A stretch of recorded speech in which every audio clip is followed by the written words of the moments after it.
வணக்கம் சார். வணக்கம் Simon. Divorce விஷயம் வந்து ஒரு 2-3 நாளாகவே அதை பற்றியே பேசிக்கிட்டு இருக்கிற மாதிரி இருக்குது.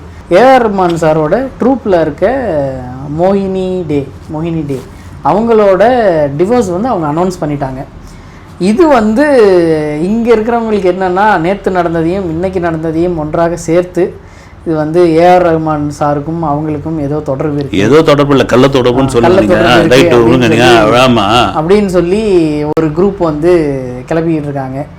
எங்களுக்கு வந்து நல்லா தெரியும் இது வந்து உண்மையாக இருக்காது அப்படின்னு. பட் இருந்தாலும் உங்கள்கிட்ட கேட்டுக்கலாம். இல்லை ஒரே ஒரு விஷயம் ட்ரைமன் வந்து, நீங்கள் எப்போவுமே வந்து ஒரு விவாகரத்து, அதுவும் செலிபிரிட்டிகளுடைய விவாகரத்து அப்படின்னா பொதுவாக ஆரம்பிக்கிறது எங்கன்னா ஒரு கள்ள தொடர்பு, இல்லைன்னா வந்து சொத்து பிரச்சனை, இல்லது வேறு வந்து குடும்பத்தில் வந்து அடிதடி, ஏதோ ஒரு காரணம். பெரும்பாலும் வந்து பாலியல் சம்மந்தப்பட்ட செக்ஸ் சம்மந்தப்பட்ட விஷயங்கள் தான் கொண்டு வந்து சேர்ப்பாங்க.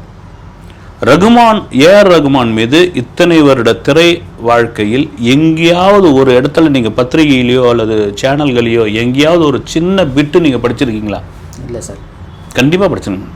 நான் நிச்சயமாக சொல்கிறேன். நான் வந்து ஒரு இசை மீதும் இறைவன் மீதும் ஒரு பெரும் நம்பிக்கை கொண்ட ஒரு மனிதர், ஒரு சாதாரண நிலையிலிருந்து ஒரு திலீப்பாக இருந்து மேலே எழுந்து வந்து இன்றைக்கி ஏஆர் ரஹ்மான் வந்து எல்லாம் இறைவன் கொடுத்தது. அது அவரவர் மத சார்ந்த நம்பிக்கை. இது இறைவன் ஒன்று தான், ரைட்? அது சார்ந்த ஒரு விஷயம். எல்லாரும் வந்து கடவுள் எல்லாம் எனக்கு கடவுள் கொடுத்தது தான். அதுக்குமே இதையெல்லாம் தாண்டி தன்னுடைய வேலை தன்னுடையது இதில் இருக்கிற ஒரு நபர் வந்து ஒரு பாடகி முன்னாடி கூட நின்று நேரடியாக பேசாத ஒரு மனிதர்னு ஏஆர் ரஹ்மான் கூட பழகிய பாடலாசிரியர்லாம் என்கிட்ட சொல்லியிருக்காரு. அப்படி இருக்கும் பொழுது இது எந்த விதத்தில் நம்ப தோணும்? ஏதாவது ஒரு இதோடு இருந்தால் கூட பரவாயில்ல. நீங்கள் இதுக்கு முன்னாடி டிவைஸில் வந்து நிறைய பொருள்லாம் நீங்களாம் போட்டு இழுத்து போட்டுலாம் அடிச்சிருக்கிறீங்க நீங்கள் சேனலில் வந்து. ஆமாம், அதெல்லாம் கூட ஒரு நியாயம், ரைட்டு. ஏதாவது இருக்கும், உண்மை இருக்கும், இருந்திருக்குது, இதெல்லாம் ரைட். அது ஓப்பனாகவும் பேச முடியாது, நம்மள பேசாமலும் கடந்து போயிருக்கிறோம் வந்து. இப்படி இருக்கும்போது நானும் எதிர்பார்த்துக்கிட்டே இருந்தேன் இந்த விஷயத்தை வந்து இல்லீகல் விஷயத்தை அதில் சொருவினாங்க. இவங்க மனைவி 19ஆம் தேதி நைட்டு 11 மணிக்கு ஒரு பதிவு போடுறாங்க. போடும்போது மறுநாள் காலையில் அந்த மோனிகா டே அப்படின்றவங்க வந்து ஒரு பதிவு போடுறாங்க. என்னுடைய கணவரிடம் இருந்து நாங்கள் 2 பேரும் மியூச்சுவலாக பிரிஞ்சிட்டோம். இந்த மோனிகா டே யார் அப்படின்ற பொழுது கிட்டாரிஸ்ட். இவங்க தொடர்ந்து ஏஆர் ரஹ்மானுடைய இசைக்குழுவில் இருக்காங்க. கிட்டத்தட்ட ஏஆர் ரஹ்மானுடைய 40 நிகழ்ச்சியில், முக்கிய நிகழ்ச்சியெலாம் கிட்டாரிஸ்டாக பணியாற்றிருக்காங்க.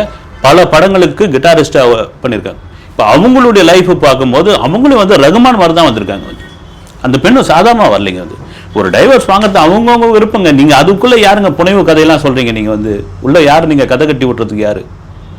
ஒரு பெங்காலியை சேர்ந்த பெண்ணு, ஒரு கொல்கத்தாவில் இருந்த ஒரு குடும்பம், அந்த குடும்பம் வந்து மும்பைக்கு வந்து செட்டில் ஆகுது. மும்பைக்கு செட்டில் ஆனோடனே அந்த மோனிகாடோட அப்பா வந்து ஒரு மியூசிஷியன், ஸ்டார் ஹோட்டல்லையும் லைட் மிக்ஸ்லையும் போய் பாடுறவர்.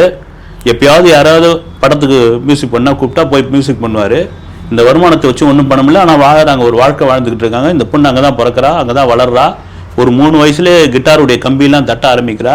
அப்போயும் அவங்க ஃபேமிலியில் இருக்கிறவங்க கண்டுபிடிக்கிறாங்க. ஒரு 16 வயசில் கிட்டார் வாசிக்க ஆரம்பிக்கும் பொழுது இவருடைய நண்பர் மியூசிக் டைரக்டர் ஒருவர் வந்து இந்த இதுவை கண்டுபிடிக்கிறார். கண்டுபிடிச்சி இந்த பெண்ணை வந்து அவருடைய குழுவில் கொண்டு போய் அறிமுகப்படுத்துகிறார். அவருடைய குழுவில் சினிமாவிலையும் வாசிக்கிறது. இந்த பொண்ணு வாசிக்கும் பொழுது மிகப்பெரிய பேரும் புகழும் பெறுது. ரஹ்மான் மாதிரியே தானே வந்து. ரஹ்மான் எப்படி ரோஜாவுக்கு இசையமைக்கும் போது என்ன அது மீசம் முளைக்காத பையன் வந்து இந்த கலக்கு கலக்கிட்டான் அப்படின்னு கேட்கும்பொழுது, இந்த குட்டி பொண்ணு உட்காந்து இந்த மேடையில் இந்த கலக்கு கலக்குதுன்னு அதன் பிறகு மார்க்னு ஒருத்தரை சந்திக்குது. அவர் பியானிஸ்ட்டு. அவர் வந்து இது பண்ணது மீட் பண்ணி அவங்களுக்குள்ள ஒரு லவ் ஆகுது. இசை சம்மந்தமான 2 பேரும் சேர்ந்து ஆல்பம்லாம் பண்ணுறாங்க. இந்த பெண்ணோட புகழ் எங்கேயும் பரவுது. பெரிய பெரிய மியூசிக் டைரக்டர்லாம் பணியாற்றுது. உலகம் முழுக்க பயணப்பட்டு அவங்களுக்குள்ள ஒரு என்ன ஒரு அதுக்கெல்லாம் ஒன்று காரணம் சொல்ல, இதே போல் மியூச்சுவல் அண்டர்ஸ்டாண்டிங்காக பிரிகிறாங்க. இந்த பதிவுக்கு மறுநாள் பதிவு போடும்போது அதே கூட இதை கூட வந்து லிங்க் பண்ணுறது எந்த விதத்தில் நியாயம்ன்ட்டு எனக்கு தெரியல. வந்து இது தவறான ஒரு விஷயம்.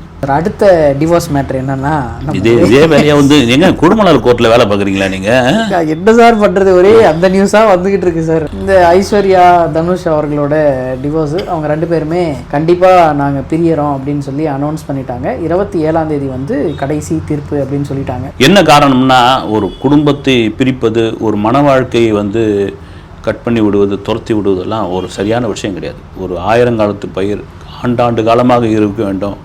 வம்ச விருத்தின்வாங்களே, இதுதாங்க வந்து ஒரு ஆணும் பெண்ணும் சேர்ந்து இருப்பது வந்து வெறும் ஒரு சுகத்துக்காக மட்டும் இல்லை. அவங்க வந்து வம்சத்தை விருத்தி பண்ணுது. அவங்க மகன் அவங்களுக்கு மகள், பேர பிள்ளைங்க, அடுத்தடுத்த ஜென்ரேஷன், தலைமுறைன்னுவாங்களே, வகையறான்னுவாங்க ஊருங்களில். நான் எந்த வகையறா தெரியுமான்னு, அந்த வகையறா வந்து எங்கேருந்து தொடங்குது? இங்கேருந்து தான் தொடங்குது. அது ஒரு கட்டத்தில் அந்த வகையறான்ற ஒரு விஷயம் கட்டாகும் பொழுது எவ்வளோ பெரிய மன அழுத்தம், மன வருத்தம். அவங்க ஒரு இறுதியாக ஒரு முடிவுக்கு வந்துட்டாங்கன்னு இன்றைக்கி வந்து தகவல் கோர்ட்டில் வந்து ஒரு தனி அறையில் கூட அவங்கள சந்திக்க வச்சு பேச வச்சதெல்லாங்களோ ஒரு இது ரைட், நாங்கள் பிரிஞ்சு தாங்க போகிறோம்னது அவங்களுடைய அது விருப்பம். அது அதில் நம்ம ஆதரவாகவோ எதிர்த்தாவோ கருத்து சொல்கிறதுக்கு எந்தவித உரிமையும் கிடையாது. அவங்களுடைய முடிவு அது. சார், தளபதி 69 வந்து விறுவிறுப்பாக ஷூட்டிங் போயிட்டுருக்கு, கூட வந்து நிறைய பேரை வந்து ஆட் பண்ணியிருக்காங்க அப்படின்லாம் சொல்கிறாங்களே சார், எந்த அளவுக்கு சார் ஷூட்டிங்ஸ் முடிஞ்சிருக்கும்? எனக்கு தெரிஞ்சு முதல் 2வது ஷெட்யூல் முடிஞ்சு கண்டினியூவாக 3வது ஷெட்யூலுக்கும் விஜய் தயாராகிட்டார் அப்படின்ற ஒரு விஷயம் வந்து காரணம் என்னென்னா, படத்தை பிப்ரவரிக்குள்ளே முடிக்கணும் அப்படின்னு ஒரு டாக்கி போர்ஷனை, படத்தையே இல்லை டாக்கி போர்ஷனை பிப்ரவரிக்குள்ளே முடிச்சுட்டா அவர் அரசியல் பயணத்துக்கும் இன்னும் கூட சீக்கிரமாக ஜனவரி இறுதிக்குள்ள 3வது வாரத்துக்குள்ளே படத்தை முடிச்சுட்டா ஓகே எடுத்துக்கல. 3வது ஷெட்யூலும் தொடங்கிட்டாங்கன்ற ஒரு தகவல் வந்து, அதுவும் அந்த திருப்பூர் பக்கத்தில் ஒரு செட்டு போட்டு எடுத்துக்கிட்டு இருக்காங்க. இல்லை நீங்கள் சொல்கிற மாதிரி நிறைய ஆர்டிஸ்ட்லாம் உள்ள வரலட்சுமி சரத்குமார்லாம் கூட நடிக்க போகிறதா வந்து தகவல்லாம் வந்துகிட்டு இருக்கு. அது ஒரு பக்கம் விறுவிறுன்னு போய்கிட்டு இருக்கு வந்து. அது காரணம் என்னென்னா, அதிரடியாக ஒரு அரசியல் பயணத்திற்குள் விஜய் இறங்குவதற்காக இந்த தளபதி 69 படத்தை முடிச்சிடுவோம், ஃப்ரீ ஆகிடுவோன்றதுக்காக தான். T69 முடிஞ்சதுக்கப்புறம் தொடர்ந்து அரசியல் தான் அப்படின்னு சொல்லி முடிவாயிடுச்சு. இப்போ வந்து இன்றைக்கி வந்து இந்த விக்கிரவாண்டியில் இந்த நிலம் கொடுத்தவங்களுக்குலாம் ஒரு மாடு வந்து கொடுத்துருந்தாங்க.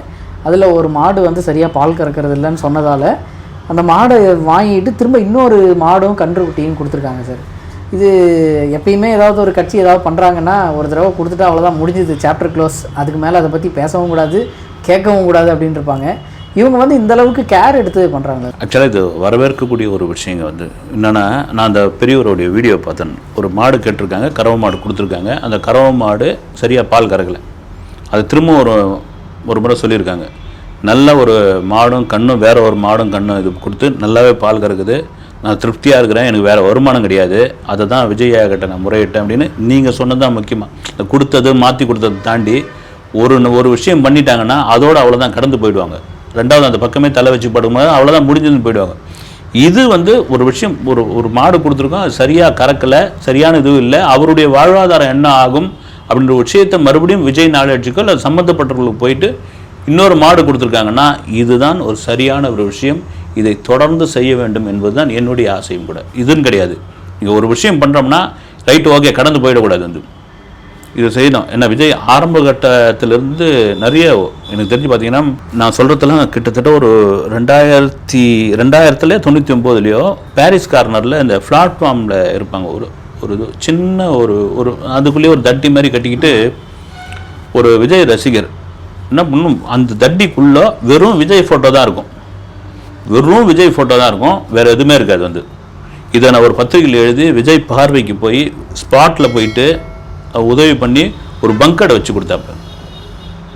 நீங்கள் போயிட்டு பத்திரிகை செய்தி கடந்து போயிட்டுருக்கலாம், வந்து பங்கடை வச்சு கொடுத்துறாப்ப. அதுக்கு பிறகு வந்து அது எப்படி சரியாக நடக்குது அப்படின்ட்டு அந்த சமயத்தில் நான் சொல்கிறேன் பாருங்கள், வந்து ஜெயசீலன் ஒரு ரசிகர் மன்ற தலைவர் இருந்தார், அப்போ அவர் வந்து ஃபாலோ பண்ண சொல்லியிருக்காரு. அவர் ஊர் வந்து அவர் இது வந்து திருவெற்றியூர்.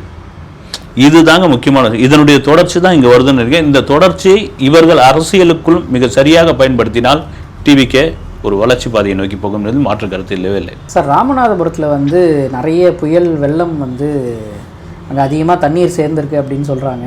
இதில் வந்து டிவிக்கு தொண்டர்கள் இறங்கி வேலை செய்கிறதா சொல்கிறாங்க சார். ஒரு கட்சி எப்படியெல்லாம் பணியாற்ற வேண்டும், ஆரம்பத்தில் அவங்களுக்கு என்னென்னலாம் முன்னெடுப்பு நடக்க வேண்டும் அப்படின்றத தொடர்ச்சியாக இந்த மாநாட்டிற்கு பிறகு நிறைய விஷயங்களை டிவிக்கு கட்சியினர் செஞ்சுட்டு வராங்க.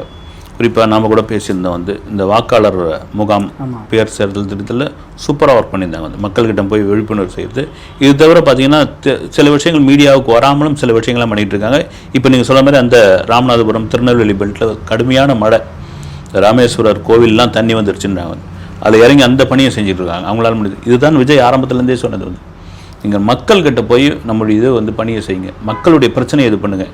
நம்மளை வந்து கேலி பண்ணுறவங்க, நம்மளை விமர்சனம் பண்ணுறவங்க, இவங்களுக்கு பதில் தர வேலை நமக்கு கிடையாது. வந்து இதை நீங்கள் பாருங்கன்னு இப்போ தொண்டர்கள் பார்க்குற வேலையை களத்தில் இறங்கி தலைவர் எப்போ வருவார் அப்படின்னு தான் கேள்வியாக இருக்குது.